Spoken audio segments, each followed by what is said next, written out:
ગોળના ગાડાવાળો પણ બકરીને કહેવા લાગ્યો, એ બકરી રસ્તા વચ્ચે કેમ સૂતી છે? ઊભી થા. તો બકરી બોલી, બકરી તારી માં ને બકરી તારી બેન, બકરી બેન કહી બોલાવ. તો પેલો ગોળના ગાડાવાળો બકરીને કહેવા લાગ્યો, બકરી બેન તમે રસ્તા ઉપરથી ઊભા થાવ. તો બકરી કે મને ગોળ જોઈએ છે. શું જોઈએ છે?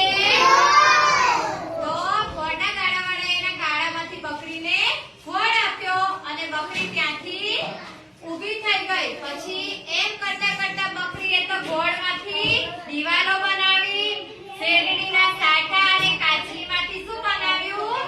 છત બનાવી અને એનું ઘર બનાવ્યું.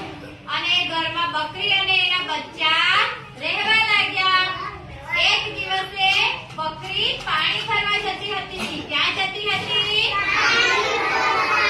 તેણે એના બચ્ચાને કીધું કે હું તમને જે રીતે કહીને સંભળાવું છું એવું જ હું આવીને ગઈશ તો જ તમારે દરવાજો ખોલવાનો, નહીં તો દરવાજો ખોલવાનો નહીં.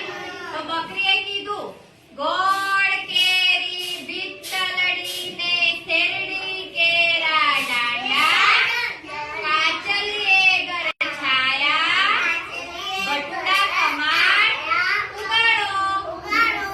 હું આવું કહું તો જ તમારે દરવાજો ખોલવાનો, નહીં તો દરવાજો ખોલવાનો નહીં. તો આ બધું ઘરની દિવાલની પાછળ કોણ સાંભળતું હતું ખબર છે તમને? વાઘ. કોણ સાંભળતું હતું? વાઘ આ બધું સાંભળી ગયો. પછી બકરીને કહીને થોડી વાર થઈ અને વાઘ આવીને જોર જોરથી ગાવા લાગ્યો, ગોળ કેરી વિઠ્ઠલડી ને શેરડી કેરા ડાંડા, કાચલીએ ઘર છાયા, બટુડા કમાડ ઉગાડો. તો બટુડા એક વખત તો દરવાજો ખોલ્યો નહીં. પછી વાઘ ફરીથી ગાવા લાગ્યો, ગોળ કેરી વિઠ્ઠલડી ને શેરડી કેરા ડાંડા, કાચલીએ ઘર છાયા, બટુડા કમાડ ઉગાડો.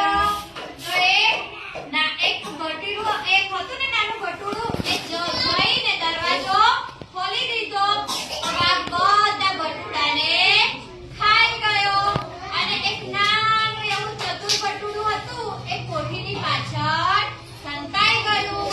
પછી જ્યારે બકરી પાણી ભરીને આવી ત્યારે બટુડાએ એની માને બધી વાઘ વિશેની વાત કરી. પછી બકરીએ કીધું, ઢોર